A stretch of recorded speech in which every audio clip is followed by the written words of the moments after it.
Hello दोस्तों, कैसे हैं आप सभी लोग। एक बार फिर से स्वागत है आपका हमारे YouTube channel study with Yogesh में। वीडियो बनाने के लिए इतनी ज़्यादा प्रॉब्लम आ रही है जब से घर गया हूँ, ना ही कैमरा है साथ में।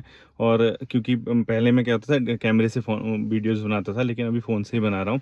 तो सबसे पहले हम लोग बात करेंगे कल के गणित सहायक के पेपर के लेकर, ठीक है? जो भी पेपर में हुआ आप लोगों के साथ, या जो आपने पेपर में महसूस किया होगा।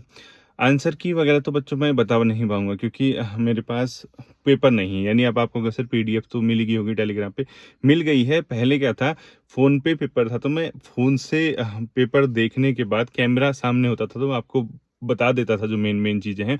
बट अभी क्या है, फ़ोन पे जो है आपकी वीडियो बन रही है, जिस वजह से उसी फ़ोन पे आपका पेपर है। तो आंसर की वगैरह मुझे लगता है कि आप लोगों ने चेक कर ही लिया होगा गूगल वगैरह। गूगल बाबा आजकल ज़िंदाबाद हैं, ऐसी तो कोई दिक्कत है नहीं। फिर भी अगर आपको किसी क्वेश्चन पे कन्फ्यूज़ अगर होगा, तो आप लोग मुझे एक मैसेज कर देना, ठीक है? मैसेज मतलब कि या टेलीग्राम पे कर लेना, या फिर आप अपने स्तर पे यहीं जो मैसेज है इस वीडियो के कमेंट सेक्शन में आप मुझे मैसेज छोड़ देना। तो बच्चों, कल जैसा पेपर था, यानी आउट ऑफ मतलब मान के चलिए सेंस, जो हम लोग सोचते हैं यार हमारे रीच पे होगा या हमारी पहुंच पे होगा, वहां तक का जो 12th लेवल का जो क्वालिफिकेशन है, वहां तक हम लोग समझ रहे थे कि पेपर कहीं ना कहीं उस लेवल का बनेगा। लेकिन एक बहुत स्टैंडर्ड का पेपर, बहुत मतलब मान के चलिए जो उम्मीद थी उससे काफ़ी हटके, ठीक है?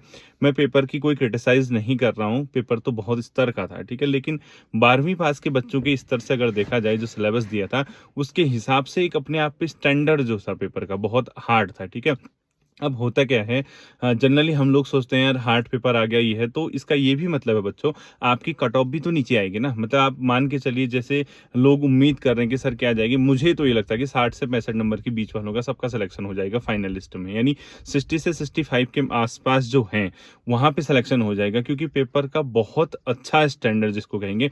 हाँ, ये बात ज़रूर सामने आई है कि कई लोगों ने ये कहा, मुझे भी वो पता चल गया है, जो पेपर ABCD जो अलग-अलग सेट होते हैं, उसका क्रमांक एक ही था। यानी उसमें जो क्वेश्चन का सीरीज़ था एक ही था।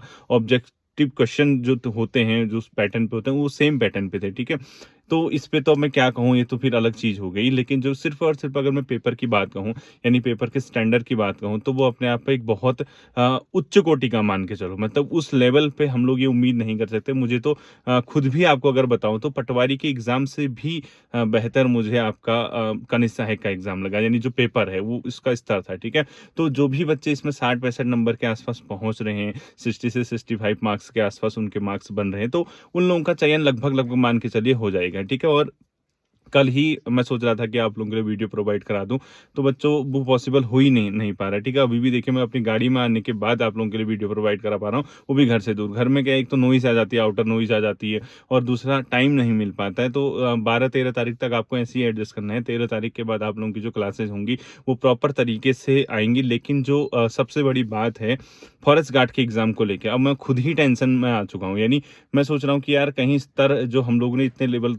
इस तरीके से आज तक पढ़ाई की थी, क्योंकि ग्रुप सी के अगर अकॉर्डिंग पेपर देखा जाए, जैसे यूके ट्रिपल एससी पूछता था या पूछता था, ये उस स्तर से काफ़ी बेहतर लेवल पे अब हमें जाना पड़ेगा। यानी अब मान के चलिए, आप सिर्फ हम परीक्षा वाणी पढ़ लें, लूसेंट पढ़ लें, इससे हमारा चयन हो जाएगा, ये हम बिल्कुल भी नहीं कह सकते। क्योंकि जो क्वेश्चन पूछे जा रहे हैं, वो सरकारी आंकड़ों पे आधारित ज़्यादा हैं। आपने नोट किया कि सरकार के आंकड़े जो हैं, चाहे वो आर्थिक आंकड़े हों, कुछ भी हो, वो वहाँ से ज़्यादा क्वेश्चन पूछ रहा है। और मैंने आपसे एक प्लेलिस्ट में एक उत्तराखंड की सीरीज़ भी बताई थी, आर्थिक जो मतलब सरकार के ऑफिशियल जो डेटा है, वहाँ से क्या-क्या क्वेश्चन आ सकते हैं, वो जो मैंने क्वेश्चन बताए थे, उससे 1-2 क्वेश्चन पूछे भी हैं उसने, चाहे वो उत्तराखंड की जीडीपी में योगदान पूछे, सेवा क्षेत्र का, या इस तरीके से। और करंट अफेयर का स्तर देखिए, अभी लास्ट वीडियो मैंने जो आपको करंट अफेयर की कराई थी, जिसमें मैंने बताया था जो सीरिया और टर्की में जो भूकंप आया है, उसके लिए ऑपरेशन दोस्त चला है। यानी वो सिर्फ और सिर्फ 15 से 20 दिन पहले की करंट अफेयर भी पूछ रहा है। यानी आप जो फॉरेस्ट गार्ड की तैयारी कर रहे हैं, उनको तो मार्च एंड तक की करंट अफेयर अब पढ़नी पड़ेगी। कहीं ना कहीं मैसेज स्पष्ट आपके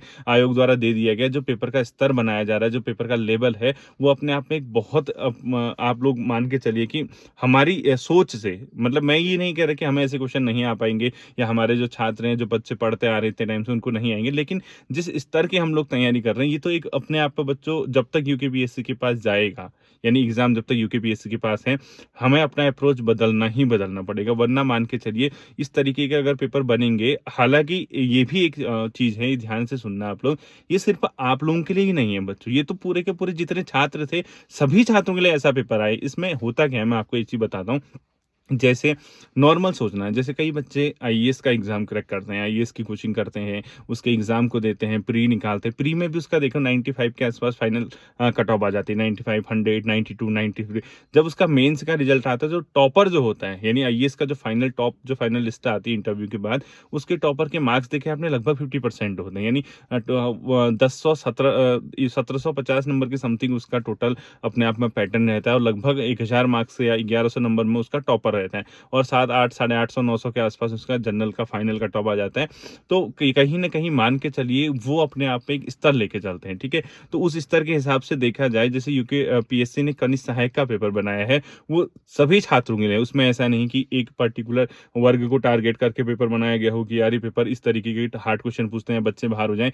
बच्चे बाहर होने से तो कोई लेना-देना है ही नहीं, वो तो कोई न कोई तो होगा ही ना। यानी कितना लगभग 450 पदों पे इसमें आपका विज्ञापन आया हुआ था। तो उतने पदों पे अंतिम चयन तो होना ही होना है। वो आप सब इस चीज़ को छोड़ दीजिए कि हमारा मतलब क्या होगा। लेकिन मैं उनसे कहूँगा जिन बच्चों के लगभग 60 से अधिक के मार्क्स हैं, यानी 60, 65, 62, 64, 66 ऐसे जिसके मार्क्स हैं, वो मान के चलिए कि उनको टाइपिंग शुरू कर देनी चाहिए। और मुझे जहाँ तक लगता है कि 60 से 65 के बीच जनरल की अंतिम कट ऑफ आ जाएगी, ठीक है? क्योंकि पेपर बहुत अपने आप में टिपिकल पेपर कह सकते हो, क्योंकि हम लोग सिर्फ़ यही पढ़ के जाते हैं, ये ताल, ये पर्वत, ये मंदिर, ये अपने आप में अलाना-फलाना, ये सब चीज़ें, अनावश्यक चीज़ें हम लोगों ने हमेशा, मैं कहता हूँ कि अधिक पढ़ दी हैं। यानी क्योंकि और हमारी भी गलती नहीं है, क्योंकि पहले से पेपर के पैटर्न ही ऐसे बनते आए हैं कि हमें कई चीज़ें अनावश्यक पढ़नी पड़ती हैं। लेकिन अगर मैं आपसे कहूँगा कि जब तक यूकेपीएससी आपके एग्ज़ाम कराएगा, आपको कहीं न कहीं अपने सिलेबस के अप्रोच में, यानी जो आप पढ़ते आए हो, उसको अब बदलना पड़ेगा। यहाँ से अब टाइम आ चुका है कि कहीं न कहीं हम लोग चीज़ों को परिवर्तित करके एक नए सिरे से तैयारी करें। और इस नए सिरे का ये मतलब नहीं कि हम लोग फॉरेस्ट गार्ड में अपनी अप्रोच बदल दें, क्योंकि फॉरेस्ट गार्ड का जो बच्चे पेपर देंगे, वो सभी बच्चे, क्योंकि उन्होंने कनिष्ठ सहायक भी दिया होगा, पटवारी भी दिया होगा, वो तो आप सभी एक ही थाली के चट्टे बट्टे हैं। यानी कहने का मतलब हमने जो तैयारी की वो लगभग सभी बच्चों की सिमिलर रहती है, और सिमिलर रहने का मतलब कट ऑफ का नीचे आना चाहिए। अगर पेपर ईजी आता है तो पेपर ईजी आने का मतलब मान के चलिए कट ऑफ 85, 82, 78, 89 इस टाइप से कट ऑफ चले जाते हैं। लेकिन अब जैसे कल का पेपर था, वो कट ऑफ अपने आप कहाँ आ जाएगी, 65 से नीचे-नीचे आ जाएगी, यानी कहीं न 62, 61 यहाँ तक पहुँच जाएगी। यही चीज़ आपका फॉरेस्ट गार्ड में भी है। फॉरेस्ट गार्ड के लिए मैं आपसे ये कहूँगा, कुछ एक्स्ट्रा ट्राई मत कर देना, वहाँ साइंस नहीं है, ठीक है? वहाँ जनरल साइंस नहीं है, ये तो इनका अपना सिलेबस था। फॉरेस्ट गार्ड के लिए तो आपका पुराना ही सिलेबस है, तो अभी ये समय नहीं है कि हम लोग अचानक से आपका 1 महीने बाद पेपर है, हम लोग सारा अप्रोच चेंज कर दें। ये कुछ फ़ायदा, ये बहुत बड़ा घाटे का सौदा होगा, अगर इस समय पे अगर आपके आने के बाद अगर आप लोग अप्रोच चेंज करते हैं, तो बिल्कुल अप्रोच चेंज नहीं करनी है। हाँ, इतना ज़रूर है, जो करंट अफ़ेयर है, उसको थोड़ा-सा देखना, वो लेटेस्ट करंट अफ़ेयर तक के क्वेश्चन पूछ रहा है। यानी आप देखिए, जैसे आपने एक चीज़ नोट की होगी, जो सीरिया वाला मैटर है, वहाँ तक का उसने करंट अफ़ेयर में क्वेश्चन पूछ दिया। तो बहुत क्लोज़ क्वेश्चन पूछा, और जीएस के क्वेश्चन के स्तर देखे आपने, जैसे कई क्वेश्चन थे, हालाँकि कुछ क्वेश्चन तो बहुत नॉर्मल भी थे, ऐसा भी नहीं पेपर मुझे कुछ क्वेश्चन तो याद हैं, लेकिन जो हिंदी के ही क्वेश्चन देख लीजिए, कुछ पर्यायवाची, कुछ विलोम शब्द, कुछ अपने आप में टिपिकल थे। साइंस के क्वेश्चन, रीज़निंग के क्वेश्चन इवन यहाँ तक, मतलब रीज़निंग, इवन मैथ्स भी कह सकते हो आप उसको, ठीक है? तर्क शक्ति के जो क्वेश्चन है, या मैथ्स से उसको कह लो, वो क्वेश्चन। तो ये एक नॉर्मल छात्र के लिए, जो सिर्फ़ और सिर्फ़ ग्रुप सी के आधार पे तैयारी करता है, एक बेसिक लेवल की तैयारी करता है, उसके अप्रोच, उसकी पकड़ से बाहर था ही था पेपर, ठीक है? अब इसमें फ़ायदा किसको हो गया होगा? जिसका थोड़ा-सा मतलब जो कल का पेपर मैं आपको साफ-साफ बताऊँ, जो 3-4 साल से तैयारी कर रहा, उसके लिए भी वही था, जो 6 महीने से तैयारी कर रहा, उसके लिए भी वही था। क्योंकि 3-4 साल से तैयारी करने वाले ने अनावश्यक चीज़ें ज़्यादा पढ़ी हैं, ये तो साफ-साफ है, क्योंकि ग्रुप सी के एग्ज़ाम में अनावश्यक चीज़ें कम पढ़नी पड़ती है। हाँ, डेप्थ वाले एग्ज़ाम हो, डीप स्टडी वाली क्लासेज़ हो, तो वहाँ पे तो आपको देखना ही पड़ता है। तो जैसे आप लोगों ने वो देखा होगा सूर्यास्त वाला नियम, एक क्वेश्चन था ना, ये क्वेश्चन भी कराया हुआ है मैंने। अगर आप मॉडर्न हिस्ट्री वाले पोर्शन में देखोगे, जमींदारी जो व्यवस्था थी, स्थायी बंदोबस्त था, वहाँ था वो क्वेश्चन, मैंने आपको बताया हुआ है। अब पता नहीं कितने बच्चों के ध्यान में है या नहीं है। इसके अलावा जो लॉर्ड मियो वाला क्वेश्चन, विकेंद्रीकरण की प्रक्रिया, डिसेंट्रलाइजेशन किस गवर्नर के समय पे हुआ था, लॉर्ड मियो उसका आंसर, तो वहाँ भी मैंने क्वेश्चन आपको बताए होंगे। भले ही वो स्टडी विथ योगेश 2.0 वाले चैनल पे हो, वहाँ आप लोगों को देखना पड़ेगा। अब चलो चलो जो हुआ सो हुआ, उसको छोड़ दीजिए। लेकिन अपने आप में बहुत स्तर का पेपर, यानी जो अगर वो ABCD का क्रमांक वाली अगर बात को छोड़ दिया जाए, उस पोर्शन को अगर अलग किया जाए, लेकिन सिर्फ हम अगर अपने स्कोर के आधार पे बात करें, यानी हम एक पेपर में बैठे हैं, अब पेपर देने तक तो हमें पता नहीं कि किसकी सीरीज क्या है, लेकिन अगर हम इंडिविजुअल अपना सोचें कि एक पेपर देने हम बैठे हैं, वहां पे अगर हम ये देखें कि यार ABCD वाले पोर्शन को छोड़ के खाली क्वेश्चनों पे अगर हम बात करें, क्वेश्चन के स्तर पे बात करें, तो बहुत मतलब ये मान के चलिए अच्छे लेवल के क्वेश्चन थे, और ये नॉर्मल छात्र के रीच से बाहर थे। यानी बहुत अपने आप में एक ऐसा छात्र उसको पकड़ सकता था जो सही तरीके से डीप स्टडी भी करता है, जो चीज़ों को फैक्ट के साथ साथ हल्के थोड़ा थोड़ा कॉन्सेप्ट बेस पढ़ता है, यानी जो ऐसी तरीके से एक अप्रोच अपनाता है कि उसको टॉपिक का एक अच्छी खासी समझ हो, और साथ साथ उसको तथ्यात्मक ज्ञान भी हो। ठीक है, इस टाइप का वो पेपर था। तो अब बात आती है, पेपर अच्छा नहीं हुआ तो क्या किया जाए? सर छोड़ देते हैं, यानी सरकारी नौकरी का सपना सपना ही रह गया, ऐसा थोड़ा ना होता है बच्चों। पेपर टफ आया है, मैं अभी भी कह रहा हूँ, मैं मानता हूँ इस चीज़ को कि आप लोग जो पढ़ते हैं या हम लोग जो तैयारी करते हैं, उससे हट के पेपर आए, ये तो सब जगह होता है। अब बताइए, कोई लोग जैसे UPSC लेवल की तैयारी करते हैं, कोई CDS की करते हैं, कोई NDA, बैंकिंग, अलग-अलग सेक्टर में आते हैं, क्लासेस लेते हैं, तो कौन-सा हर किसी का पढ़ा हुआ ही सेम आता है? वो ऑन द स्पॉट कई चीज़ें हम लोग ये देखते हैं कि हमने जो पेपर सॉल्व किया है, कई बार होता क्या है कि यार वो जो क्वेश्चन आए हैं, हमने ऑन द स्पॉट उस पे कैसा अपना रिएक्ट किया, किस तरीके से हम उनको लेके गए, ये भी डिपेंड करता है आपके एग्जाम में। ठीक है, और वही कल हुआ भी, तो यहाँ से जो हुआ सो हुआ, उसको छोड़ दीजिए। 60+ वाले जो बच्चे हैं जनरल कैटेगरी में, वो तैयारी कीजिए। बाकी अलग अलग कैटेगरी जो है 55, 58, 59 नंबर वाले भी इसमें मुझे लगता है कि टाइपिंग में आने चाहिए, क्योंकि पेपर अच्छे खासे स्टैंडर्ड का बना हुआ है। अब इसके बाद आगे का, क्योंकि फॉरेस्ट गार्ड वालों का सबसे पहला इसके बाद पेपर है। फॉरेस्ट गार्ड वालों को तो अपना पूरा फोकस, क्योंकि आपका सिलेबस जो है पुराने सिलेबस पे होगा। वो मत सोचना कि हम लोग साइंस पढ़ेंगे, ये पढ़ेंगे, वो पढ़ेंगे। आपके 40 नंबर की उत्तराखंड आनी है, 20 नंबर की हिंदी, बाकी के 40 नंबर में आपका मतलब कुछ क्वेश्चन कंप्यूटर और कुछ क्वेश्चन रीजनिंग वगैरह के। अब UKPSC के जो आने वाले एग्जाम है, स्पेशली UKPSC के सिलेबस के बेस पे, ठीक है, चाहे वो दरोगा का एग्जाम हो, दरोगा का आप देखना पड़ेगा कि सिलेबस किस आधार पे रखते हैं, क्या पुराना रखते हैं या नया रखते हैं, या इसके अलावा सबसे बड़ा जो एग्जाम जो आप लोगों की डिमांडिंग है, मतलब जो आप डिमांड पे लेके चल रहे हैं कि सर RO ARO का जो एग्जाम है, उसको लेके हम लोग कैसा करें, तो बच्चों अगर इसी तरीके से, इसी तरीके के अगर पेपर बनते गए, तो आपको कहीं न कहीं अब अपने अप्रोच को चेंज करना ही करना पड़ेगा। क्योंकि इसके अलावा कोई विकल्प ही नहीं है। हम लोग अगर इस तरीके से पढ़ते गए, तो फिर तो RO ARO निकालना मान के चलिए उन्हीं बच्चों के लिए पॉसिबल हो पाएगा जो थोड़ा गहन तरीके से स्टडी करते हैं, तो टॉपिक को समझने के बाद स्टडी करते हैं, थोड़ा-सा अच्छे खासे तरीके से स्टडी करते हैं। अब कल एक क्वेश्चन देख रहा, फिर याद आ गया मुझको, भारत में जनता के धन का जो संरक्षक होता है, देखो कितना अपने आप में कॉन्सेप्ट बेस्ड क्वेश्चन पूछ दिया उसने। क्या लोग उसने दोनों ऑप्शन रख दिए, कौन सा, नियंत्रक या महालेखा परीक्षक और संसद। तो कई बच्चों ने उसमें कैग कर दिया होगा, तो कैग तो होगा नहीं, क्योंकि कैग तो ऑडिट करता है ना, वो धन का संरक्षक थोड़ा रहता है। भारतीय संसद यानी इंडियन पार्लियामेंट के पास वो पावर रहती है, तो वो क्वेश्चन हो गया। या इस तरीके से एक लॉर्ड लिटर वाला तो मुझे याद आ गया, बाकी फिर याद नहीं आ रहे बच्चों। ठीक है, तो अपने आप में जो पेपर था, उस चीज़ को अगर आप टोटल एनालाइज करेंगे, एनालिसिस करेंगे, उस पेपर से एक सीख हमें मिलेगी। हमें सीख यहाँ की नहीं मिलेगी, हमें सीख मिलेगी आने वाले पेपर्स के लिए।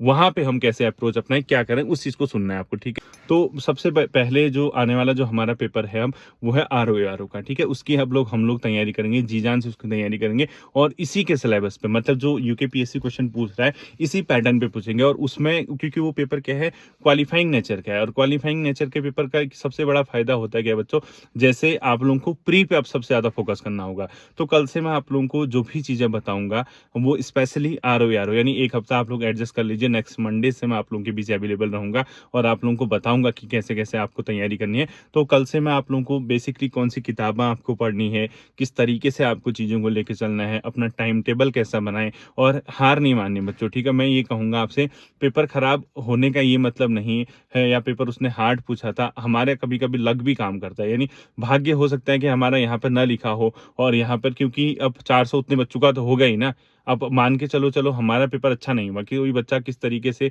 क्योंकि ये पेपर है, ये तो अप्रोच चेंज करने वाली बात है। अगर उसने कल पेपर पूछा है, उस तरीके से अगर क्वेश्चन पूछे हैं, तो इसका ये मतलब नहीं तो किसी भी बच्चे का सिलेक्शन नहीं होगा। ऐसा तो है नहीं, भले ही 50 नंबर कट ऑफ जाए, 55 नंबर कट ऑफ जाए, 60 नंबर कट ऑफ जाए, जितनी भी कट ऑफ जाती है, सिलेक्शन तो होगा ही ना। जिन बच्चों का होना है उनका तो होगा ही होगा। तो जिसका पेपर बहुत ज़्यादा अच्छा नहीं हो पाया, जो कम स्कोर कर पाया, उसको टेंशन लेने की ज़रूरत नहीं है, क्योंकि फिर उठ के खड़ा होना है बच्चों। इतना आने के बाद यहाँ पर चीज़ों को छोड़ दो तो कोई फ़ायदा नहीं है। और छोड़ोगे क्यों? कोई मतलब बुरा ही थोड़ा ना। अगर पेपर टफ आ गया आपका, अगर चलो किसी केस में कल पेपर सही नहीं हुआ, तो आपके पास ऑप्शन है, विकल्प आपके पास है, बतेरे विकल्प आपके पास पड़े हैं, यानी बहुत से आपके पास विकल्प हैं। तो उसके आधार पे अपने आप को आगे लेके चलिए, ठीक है? तो सबसे बड़ा फोकस जो अभी आपको यहाँ से करना चाहिए, मैं आपसे कहता हूँ कि आप गहन अध्ययन की ओर आ जाइए। आप डीप स्टडी की ओर 6 महीने डीप स्टडी करके देखिए, आपकी सारी चीज़ें आपके पक्ष में आ जाएँगी। बहुत बेहतर तरीके से आप चीज़ों को कर पाएँगे, बहुत बेहतर आपको उसका परिणाम मिलेगा। और इस जर्नी में, इस पूरी की पूरी जर्नी में मैं आपका साथ दूँगा। ऐसा नहीं है कि सर आपको छोड़ देंगे या सर का साथ नहीं मिलेगा, सर हमें गाइड नहीं करेंगे, ऐसा बिल्कुल भी नहीं है। मैं तो खुद चाहता हूँ, जो आप लोग ये सोचते हैं कि यार हमारी ड्रीम जॉब जो हमें आरओ का एग्ज़ाम निकालना है, क्योंकि मैं जानता हूँ कई बच्चों की जॉब है, मतलब कई बच्चे ये सोचते हैं कि उनको आरओ का एग्ज़ाम क्रैक करना है, उनकी एक ड्रीम जॉब है। तो उन लोगों से मैं ये रिक्वेस्ट करूँगा, कल से जो भी मैं बताऊँगा, कि एक दिन मैं आपको किताबों के बारे में बताऊँगा कि कौन-कौन सी किताबें आपको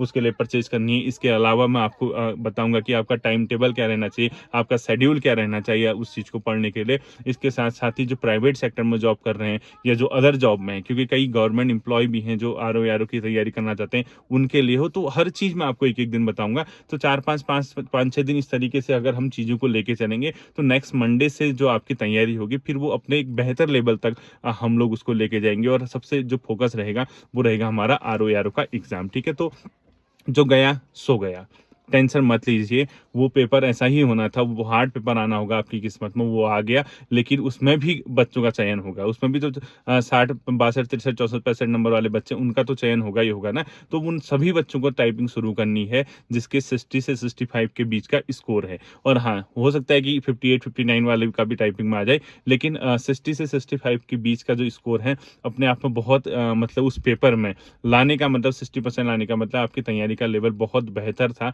उन सभी छात्रों को शुभकामनाएँ जिसका स्कोर कहीं न कहीं इस रीच तक पहुँच रहा है, यानी इस रेंज में पहुँच रहा है। और जिन छात्रों का स्कोर यहाँ तक नहीं पहुँच पा रहा, उन लोगों को डिमोटिवेट होने की ज़रूरत नहीं है। अभी भी आपके अंदर इतनी क्षमता, इतना जुनून है, क्या है? अप्रोच ही तो चेंज करना पड़ेगा। ये इतना ही तो होगा कि जो हम रटने वाली प्रवृत्ति है, जो हम वन लाइनर पढ़ के या परीक्षावाणी या लुसेंट पढ़ के रट के जाते हैं, उसको उस पैटर्न को, वो तो हमारा हो चुका है ना। यानी मैं आपसे क्या कह रहा हूँ, जब आप कभी भी अपने अप्रोच चेंज करते हैं, जब आप अपने पढ़ाई का तरीका बदलते हैं, तो उसका ये मतलब नहीं कि जो आपका है वो आपसे नहीं आपका नहीं रहेगा। यानी अगर आपने परीक्षावाणी कभी लाइफ में पढ़ी, आपने लुसेंट पढ़ी, आप फैक्ट पढ़ते हैं, आप अलग-अलग चीज़ें पढ़ते हैं, वो तो आपकी हैं ही हैं, वो थोड़ी ना आपसे छूटेंगी, वो नहीं छूटेंगी। थोड़ा-सा इसमें इतना भी मतलब चेंज करने की ज़रूरत नहीं है, थोड़ा-सा इसमें क्या करने की ज़रूरत है मैं आपको बताता हूँ। कुछ फ़ोकस कंप्यूटर में करने की ज़रूरत है। कंप्यूटर अब मैं आपको अलग से फिर से आरओ के लिए भी पढ़ाऊँगा। साइंस में जो है स्पेशली फ़ोकस करने की ज़रूरत है। करंट अफ़ेयर में स्पेशली फ़ोकस करने की ज़रूरत है। एक ऐसा सेक्शन जहाँ हम लोग पावर हमारी, जहाँ आज तक हमने कभी ध्यान नहीं दिया, वही मैथ दे रही है। यानी मैथ क्या दे रहा है, आप कल के पेपर को पढ़िए, कंप्यूटर मैथ दे रहा होगा कुछ क्वेश्चन में। साइंस तो चलो पहली बार आपके सिलेबस में जुड़ा है ग्रुप सी के, उसको तो मैं बात नहीं करूँगा। फिर भी देखिए मार्क्स कहाँ कम हो रहे हैं, साइंस में कम हो रहे हैं, मार्क्स हो रहे हैं, कंप्यूटर में कम हो रहे हैं, मार्क्स कम हो रहे हैं, रीजनिंग में कम हो रहे हैं। जीएस एवरेज है, जीएस में मतलब ऐसा भी नहीं कि सारे क्वेश्चन टफ हैं, सारे क्वेश्चन ईजी हैं। जीएस ठीक-ठाक है, मतलब 60 से 65%, 70% करने लायक है। उत्तराखंड हमेशा से मैं आपसे कहता आया हूँ, जितनी आपने पढ़ी है यूकेपीएससी के एग्जाम के लिए, वो बहुत अच्छी उत्तराखंड है। अनावश्यक उत्तराखंड आपको पढ़ने की ज़रूरत नहीं है। तो कल का पेपर जो था, वो एक मैसेज है, एक सबक है हमारे लिए कि आने वाले समय में हमें थोड़ा-सा अपने आप को चेंज करके आगे को पढ़ना है। बाकी आप लोग अपना ध्यान रखिए। आप सभी लोगों को आने वाले एग्ज़ाम के लिए शुभकामनाएँ। होली की ढेर सारी शुभकामनाएँ। होली निपटाइए आराम से, उसके बाद पूरा शेड्यूल आपको मैं आरओ के लिए बताता हूँ। पूरी जी-जान लगा देंगे हम लोग प्री निकालने में, क्योंकि मेंस के लिए सेलेक्टेड स्टूडेंट होंगे, तो सेलेक्टेड स्टूडेंट के लिए अलग से अप्रोच अपनाई जाएगी। हम कोशिश करेंगे कि पूरा का पूरा आरओ एग्ज़ाम के फाइनल सिलेक्शन तक हम लोग एक-दूसरे के साथ साथ रहें, पूरा का पूरा अपना जो है 100% हम उस चीज़ के लिए देंगे। और बाकी जो जो कड़ी सहायक का पेपर आपका अच्छा नहीं हुआ या जैसा भी आप लोगों को रहा, उस चीज़ से आप बाहर निकलिए और आगे की तैयारी की सोचिए, क्योंकि अगर आपके पास विकल्प नहीं होते तब मैं कहता आपके पास बहुत ऑप्शन आगे एग्जाम के पड़े हुए हैं। इस साल आपको देना ही देना है, चाहे पेपर अच्छे हों, बुरे हों, 2023 के पेपर आपको निकालने ही निकालने, उसके लिए अपना एफर्ट देना ही देना है। फिर मिलते हैं अगले सेशन पे, अपना ध्यान रखिएगा। Thank you.